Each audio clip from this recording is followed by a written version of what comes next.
부동산을 개발하는 과정 중에서 제일 중요한 게 뭐냐? 그럼 이제 땅 사는 거거든요. 근데 땅을 제대로 된 걸 못 사면 분양도 안 되고 설계도 제대로 안 빠지고 수익률도 떨어져. 그럼 어떤 토지를 사는 게 가장 합당하겠냐? 디벨로퍼 강의를 할 때 제일 중요한 게 뭐냐면 전체 과정이에요.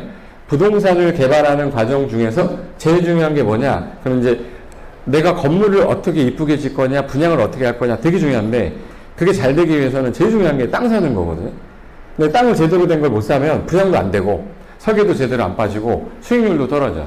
그럼 어떤 토지를 사는 게 가장 합당하겠냐? 그게 초석 단계에서 제일 중요한데 그 부분에 대해서는 대부분 사람들이 돈만 있으면 산다고 생각하고 일반인들은 돈만 있으면 그냥 땅 사서 지면 되지 뭐 이렇게 생각하는데 이게 내가 뭐 단돈 뭐 10,000원, 20,000원짜리 사는 것도 아니고 보통 우리가 다가구 하나 지려면 서울에서 얼마 정도 돼야지 되냐 이것도 모르는 상태에서 뭐 예를 들어 다가구 지려면 몇 평 정도면 될 것 같아요 땅이? 대략. 그래서 일해보셨으니까 아실 건데 난 다가구 주택을 하나 질 거야. 그래서 꼬마 빌딩 하나 쳐서 월세 받으면서 내 노후를 대비할 거야. 이런 분들 되게 많아요. 근데 그 사람들이 그럼 제일 먼저 땅 사야 되는데 몇 평을 사야 되는지도 모르는 상태에서 시작해요. 이게 다가구 주택을 내가 지을 때 몇 세대를 질 거냐를 생각하고 사야 되거든요. 근데 사고 난 다음에 그 땅에 맞춰서 세대수가 나오니까 내가 생각했던 거랑 달라지기 시작하는 거야. 그래서 제일 먼저 내가 다가구를 질 거면 예를 들어 다세대를 지어서 분양을 할 거면 난 몇 세대를 질 건데 몇 평 정도 땅을 사면 되겠다가 정해진 상태에서 물건을 보러 다녀야 되는데 일단 동네 돌아다니면서 나와 있는 물건 중에 싸다고 생각되는 거 사는 거야. 근데 물건이 나와 있을 때 싼 물건은 별로 안 좋은 물건이에요. 시세보다 싸게 사면 좋겠다라고 하는 거를 제가 24년 동안 했었잖아요. 시세보다 싸게 사가지고 잘 된 경우 없었어요. 시세보다 비싸거나 시세랑 비슷한 거 그게 제일 좋았던 것 같아. 시세보다 쌌던 땅들은 뭔가 약간의 문제가 있는 땅들이기 때문에 싸게 나온 거거든요. 그래서 땅은 절대 싸게 사려고 하지 말고 그냥 저는 시세에 사는 게 맞다. 지금은 경매로도 싸게 사기 쉽지 않은 시장이라서 그래서 저는 시세에만 그러니까 바가지만 안 쓰고 사면 일단 땅은 성공이에요. 근데 내가 살려는 그 지역의 땅이 나는 현재 다세대를 지어서 분양을 하려고 그러는데 대학가 주변에 있는 땅을 산 거야. 그럼 일단 끝난 거예요. 제가 지금 하는 말은 다세대를 진다고 그랬죠. 근데 대학가 주변에 다세대는 분양이 안 돼요. 대학가 주변에는 학생들 1인 가구, 2인 가구잖아요. 그죠? 걔네들이 무슨 다세대에 들어가서 몇 평짜리, 무슨 24평짜리 혼자 들어가지 않거든. 걔네들이 원하는 거는 뭐 원룸이라든지, 뭐 예를 들어서 다가구 주택에 방 하나 빌리거나, 도생 중에 뭐 소형주택 같은 거 들어가려고 하는 애들한테 다세대 지어가지고 분양하면 이게 되겠냐고. 안 되지. 그럼 이제 내가 지으려는 목적이 정해진 상태에서 땅을 보면은 잘 보이는데 그게 안 보여서 이제 나 괜히 샀다는 둥 막 이렇게 시작돼요. 그럼 다시 또 내놓게 되고 그럼 안 팔리면 기회비용을 다 날리고 세금 다 날리고 소유권 이전 등기하면서 세금 내죠. 냈던 거 그냥 본전도 못 치르고 남는 경우도 되게 많기 때문에 처음에 애초에 전체적인 과정상에서 제일 중요한 게 땅 사는 거거든. 그럼 이제 어떤 땅이 좋은 땅이고 알맞은 땅이냐. 일단 토지를 투자한다라는 건 자체는 일단 땅을 사야 말이지. 그죠? 근데 쉽지 않아. 집 사는 거는 어떻게 뭐 돈이 좀 여유가 있으면 사보겠는데 왜? 뭐 무서운 게 없거든요. 어차피 지금 저 아파트가 예를 들어서 30억은 좀 너무 비싸고 한 5억짜리 아파트가 나왔다. 그러면 5억짜리 아파트 사서 내가 저거 3억에 다시 팔 거라고 생각 안 하거든요. 최소한 너무 급등이 된 걸 내가 잘못 사서 5억짜리가 4억이 될 수는 있어. 이미 오른 거를. 근데 평균적으로 조금씩 올라왔을 텐데 그 5억짜리 사가지고 그게 이하로 떨어지진 않거든요. 불안하지 않기 때문에. 근데 토지는 금액대도 크고 내가 저걸 제대로 사는 건지에 대한 물음표가 머릿속에 항상 있기 때문에 겁이 나는 거거든요. 내가 여유돈이 많아서 내 100억 있는 자산가야. 그러면 뭐 10억, 20억이야 그냥 쓰면 되는 거지만 내 피 같은 돈 모아가지고 지금 사는 건데 제대로 못 샀을 때 후회되는 게 얼마나 많겠어요. 그래서 일단 나도 이제 토지를 투자하기 위해서 그러면 처음에 소액으로 일단 시작을 하셔야 돼. 제가 소액 강의만 따로 이제 한 적도 있는데 이번 기수에는 뭐 경매로 500만원짜리 땅을 무조건 자기 이름으로 등기해보자 해가지고 한 40명 모아서 22명 등기했었거든요. 350만원, 400만원, 뭐 700만원 이렇게 1200만원짜리 해봤는데 그거 하고 나니까 자신감이 붙는 거예요. 경매로 내가 공매로 이렇게 땅을 받아서 등기 이전에 이렇게 전체 했으니까 다음엔 내가 혼자 할 수 있겠구나. 왜? 한번 해봤기 때문에 그래요. 근데 그거를 1억, 2억짜리로 안 했고 내가 그냥 수중에 솔직히 내가 술 한 번 안 먹고 조금 아끼면 쓸 수 있는 돈을 한번 투자해본다고 생각하고 연습을 했기 때문에 가능했던 거라서. 근데 이 과정은 소액 경매나 소액 공매를 하는 과정은 아니기 때문에 전체적으로 내가 이 땅을 사서 개발하는 데까지의 플로우를, 토지를 좀 알아야 되는데, 이 건축 과정을 모르면 이 토지 이해가 안 돼요. 이 땅이 왜 좋은데 그러면 여기 건물 짓는 게 얘보다 얘가 훨씬 더 수익률이 높아서 얘가 좋아요. 이걸 알려면 건축 과정을 알아야 되는데 건축도 몰라. 근데 땅의 모양새가 네모니까 좋고 이런 거는 실무 안 하는 사람들이 하는 얘기고, 똑같은 네모인데도요, 얘가 북쪽 보고 있냐 남쪽 보고 있냐, 도로가 4m 도로냐 2m 도로냐에 따라 건물 짓는 규모가 달라요. 그러면 이제 보자마자 여기는 위치가 무슨 방향이고 북쪽 방향이고 도로가 4m 도로고 내가 다가구를 지려고 하는 거니까 얘는 용적률을 다 찾아먹을 수 있겠다. 다 찾아먹게 되면 내가 건축비를 좀 들이더라도 한 3, 4년 안에 뭐 수익률을 뽑겠다. 이런 것들에 대한 토지 분석이 돼야 되는데, 토지 분석을 법률로만 하시면 안 되는 거야. 법도 되게 중요하고 법 해석을 한 다음에 적용되는 사례를 보면서 야, 이거 이런 거 좋은 건 이유가 이거야. 누구한테 브리핑하고 준비할 때 자신감을 가져야 되고, 투자할 때 내가 자신감 갖고 살 수 있는 거라. 이 과정은 특이하게 중개업 하시는 분한테도 도움이 되는 거고 투자자한테도 도움이 되는 과정일 수밖에 없어요. 그런 투자자들 주변에 있으면 그분들 연결해 주면 되는 거거든요. 근데 그거에 대한 브리핑을 내가 못하니까 연결이 안 되지. 내가 그걸 볼 줄도 모르고. 그래서 기본적인 그런 과정에서 작게 시작해서 조금씩 올려가면 돼. 뭐, 이 8주 한다고 해서 여러분이 저랑 똑같이 똑같은 실력을 갖출 수는 없겠지만, 기본적으로, 요거는 내가 할 수 있겠다. 그 정도까지 진행을 한번 해보려는 게 이 과정이고, 그래서 땅이 나오면 내가 컨설팅도 좀 할 수 있을 정도로. 컨설팅을 한다는 얘기는 분석을 할 수 있다는 뜻이거든요. 설명을 할 수 있다는 뜻이고. 경매 물건을, 그래도 봤을 때 요 세 개가 제일 마음에 드는데, 그래도 난 얘가 더 나은 것 같아. 그 판단을 누구한테 물어보려면 시간도 걸리고, 그리고 시간도 걸릴 뿐만 아니라 그 사람 말이 100% 맞는 것도 아니잖아요. 그래서 내가 최소한 내 물건을 내가 하는 데 있어서 셋 중에 얘는 좀 나은 것 같다 라는 자신감을 가질 수 있을 정도는 하고 가자가 저는 취지였어요. 그래서 토지는 한 번에서는 잘 안 되고 두 번, 세 번 정도 해야 그때 제가 했던 말이 저거구나 라는 게 두 번째 들을 때도 이해되고, 혼자서 막 한참 보고 되는 경우도 있어요.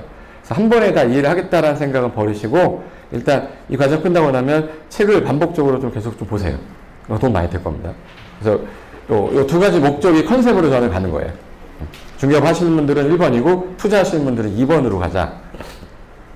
그러려면 토지 분석을 하려면 기본이 있어야 될 거 아니야. 내가 이 땅을 딱 봤는데 이 땅에 대한 정보를 끄집어 와야 돼요. 정보를 끄집어 오려면 누구한테 물어보지 마시고 내가 인터넷을 켜서 빅데이터 프로그램이라도 활용해서 대충 이놈 어떤 놈이구나, 시세 얼마구나, 이거 내가 잘못 사면 안 되겠구나, 이런 것들에 대한 정보는 어디서 끌어오는지도 배워야 될 거 아니에요. 그거 제가 설명해 드릴 겁니다. 그리고 건축에 대한 필요한 땅의 면적은 얼마냐. 잘 봐요. 제가 지금 토지 얘기하다가 갑자기 건축을 얘기했죠.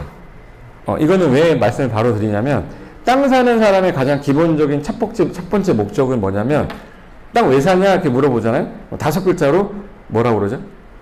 땅 왜 사? 5글자. 당신 왜 땅 사? 그러면 이 사람이 5글자로 대답해요. 건축하려고 해요.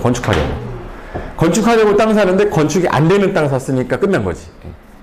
그럼 건축이 되는지 안 되는지 내가 확인하고 해야 되는데, 이걸 관청에 물어보잖아요. 옛날에는 어떤 식이었냐면, 들어오세요. 허가 신청하시면 저희 확인해 보겠습니다. 이렇게 해야지, 허가 납니다 안 납니다 얘기 안 해줘요. 설계도면 다 빼가지고 뭐 갖고 오라는 식으로 얘기해. 그러면 안 나오면, 허가 안 나오면, 그럼 나 이 땅을 안 살 건데 사고 난 다음에 허가 신청했는데 안 나오면 나 괜히 산 거잖아. 이렇게 되죠. 그러니까 사람들이 땅에 대해서 누구한테 물어볼 사람이 없는 거예요. 그래서 최소한 그럼 내가 이 땅이 건축이 된다라는 전제하에 이제 건축할 수 있는 땅인 것 같아. 그러면 여기는 어떤 건물의 종류가 들어갈 수 있고 규모는 얼마까지 나올 거야. 100평이면 몇 층까지 질 수 있어? 몇 평짜리를 얼마나 질 수 있어? 아니면 나는 20평짜리 세대수를 몇 세대나 뺄 수 있어? 이게 다 땅에 규제되어 있는 거를 분석해가지고 요거 8세대 나오겠다. 한 세대당 20평짜리가 지금 4억에 분양되니까 48에 32억에 분양하고, 그럼 내 땅값이 12억이고 건축비가 만약에 12억이야. 24억입니다. 그럼 6억 남네? 해야겠다. 이런 판단을 해야 될 거 아니에요? 그런 판단을 하려면 그 땅 가격이랑 건축비랑 이런 것도 또 알아야 되는데, 여기는 디벨로퍼 과정은 아니니까 그래도 건축할 때 대략적으로 어느 정도 규모가 나오겠구나라는 거는 알아야 되는데, 내가 그걸 못하겠다 그러면 프로그램 활용하는 방법이라도 제가 가르쳐 드릴 테니까 돈 3만 원 쓰고 해보는 거예요. 3만 원 쓰고 안 되면 그냥 뭐 70만 원 주고 건축사 사무실 가셔도 돼요. 학원비 나온 거예요. 이제부터 공짜로 다니는 거예요. 알았어요? 웃자고 했으면 웃어야 되는데. 근데 저는 근데 그렇게 써갖고, 약간 이상하다 그러면 전화해가지고 이 부분 약간 이상한 것 같은데 수정 좀 해달라고 하면 수정해주고 막 그래요. 근데 지금 그런 시대인데, 누구 건축사를 찾아가. 가면 70만원짜리, 100만원짜리 이런 거 가설계획을 갖고 오면 쳐다보지도 않아요. 이렇게 봐. 큰 거 갖고 와서, 한번 의뢰해야 뭐 이제 앉으십시오. VIP 막 대접하면서 커피 주고 이러지. 근데 그런 대우 받기 싫으니까 우리는. 그래서 건축에 필요한 땅의 면적은 얼마냐? 이거는 내가 땅을 사면서 목적 정해놓고 그 땅의 면적을 이거면 되겠다는 판단하고, 그 다음에 이걸 하루 종일 하면 안 되잖아요. 보자마자 몇 분 안에 끝나야 돼? 5분 안에 끝나야 돼요. 근데 그거를 오늘 내가 땅을 뭐 소개를 중개사무소에 받았다? 아니면 의뢰가 들어왔다? 그걸 가지고 하루 종일 그걸 분석하고 있으면 안 하는 게 맞습니다. 그 시간에 다른 거 하시는 게 맞지. 주식이나 계속 보고 올라가면 단타 치고 나와야죠. 그런 거 하려면. 아침에 사서 저녁에 오후에 팔고. 근데 그런 거 우리 하는 게 아니잖아요. 그래서 물건을 딱 줬을 때, 이 물건은 대충 이런 물건의 시츄에이션을 갖고 있구나. 대략 주변의 거래가 얼마나 됐으니 평당 얼마 정도 되겠네. 그럼 이 정도 선이면 60만 원에 주로 거래됐는데 얘가 75만 원이 나왔어요. 매도인한테 이거 거래 안 된다 얘기해야죠.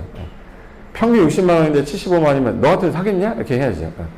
물론 이렇게 하면 안 되고, 사장님 같으면 사시겠습니까? 이렇게 하겠죠.